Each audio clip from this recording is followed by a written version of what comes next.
When the king of Aram was at war with Israel, he would confer with his officers and say, "We will mobilize our forces at such and such place." But immediately, Elisha, the man of God, would warn the king of Israel, "Do not go near that place, for the Arameans are planning to mobilize their troops there." So the king of Israel would send word to the place indicated by the man of God. Time and again, Elisha warned the king so that he would be on the alert there. The king of Aram became very upset over this. He called his officers together and demanded, "Which of you is the traitor? Who has been informing the king of Israel of my plans?" "It's not us, my lord the king," one of the officers replied. "Elisha, the prophet of Israel, tells the king of Israel even the words you speak in the privacy of your bedroom."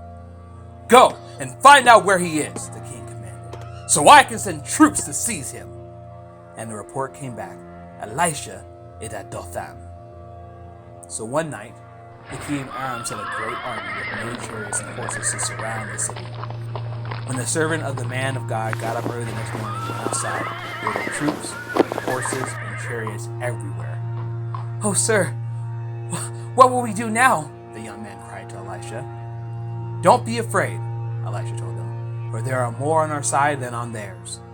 Then Elisha prayed, "O Lord, Yahweh, open his eyes and let him see." The Lord opened the young man's eyes, and when he looked up, he saw the hillside around Elisha was filled with horses and chariots of fire. As the Aramean army advanced toward him, Elisha prayed, "O Lord, please make them blind." So the Lord struck them with blindness, as Elisha had asked. Afternoon, evening, whenever the Holy Spirit brings us across your timeline, I am Michael, and welcome to Ongoing Gospel Seekers. So, nothing like doing a secondary series on top of the first series I was already working on, but we have been talking about spiritual intercession. I mentioned previously that in America, we miss often what's going on in the spiritual realm. For those of us who live here in America, or basically any quote-unquote modern country which would be considered first world. Because as believers, we are very focused on the physical aspect and not so much the spiritual aspect. Don't get me wrong, we get what I like to call our get out of hell free card, where we're like, yep, we believe in Jesus, we are saved, but there's so much more to that. And I do have a story about what's kind of helped me start really waking up to the spiritual realm. I have a story from when I was in college that I do want to share with you on. I might post that in a few days or so, because it's not necessarily my story, but it is a story of one of my teachers. But that being said, there is something that I want us to get out of this series when it comes to spiritual intercession, and I really feel like my Fire Bible puts it perfectly. So let me read that real quick. An unseen spiritual realm exists, a world every bit as real as what we can see, hear, and feel in the physical world. It consists of countless multitude of ministering angels who are active in the lives of God's people. Note the spiritual principles that are easily seen from this event.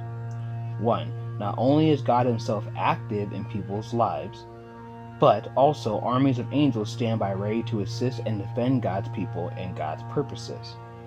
2. All Bible-believing Christians should continually pray that God will protect them from spiritual blindness. We must ask that God open their understanding to see more clearly the spiritual reality of God's kingdom on earth and beyond. Our spiritual eyes should be wide open to what God is doing in the world and what he desires to accomplish through his people. 3. God's ministering spirits, i.e. angels, are always near, observing the actions and faith of God's people and working on their behalf. 4.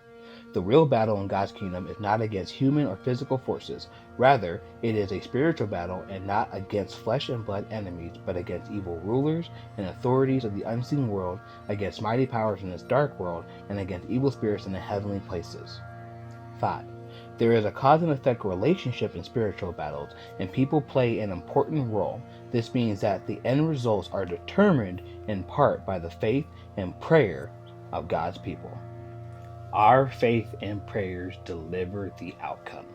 In Daniel 10, we go over the fact that when Daniel set into his heart that he wanted to pray and understand what was going on, that the angel that he would eventually meet was already sent.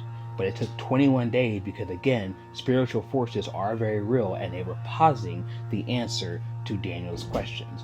So we have to ask ourselves, what would have happened if Daniel had stopped praying? In the same way Daniel had set in his heart to understand and to pray, what if after some point he was just like, well, I guess I'm not getting an answer, and stopped praying? then at that point, it's no longer on his heart to understand.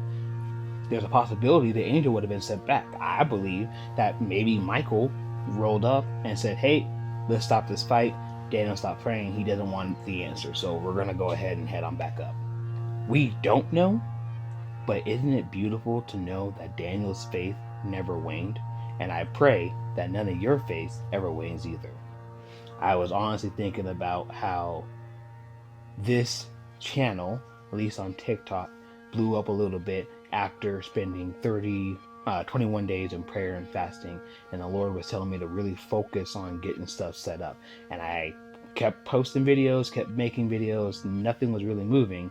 And then over the weekend, here at the beginning of February, after the 21 days was up and I went back to start creating content for my other channel that I have, suddenly I started getting more follows and more interactions and likes. Ain't nothing but God.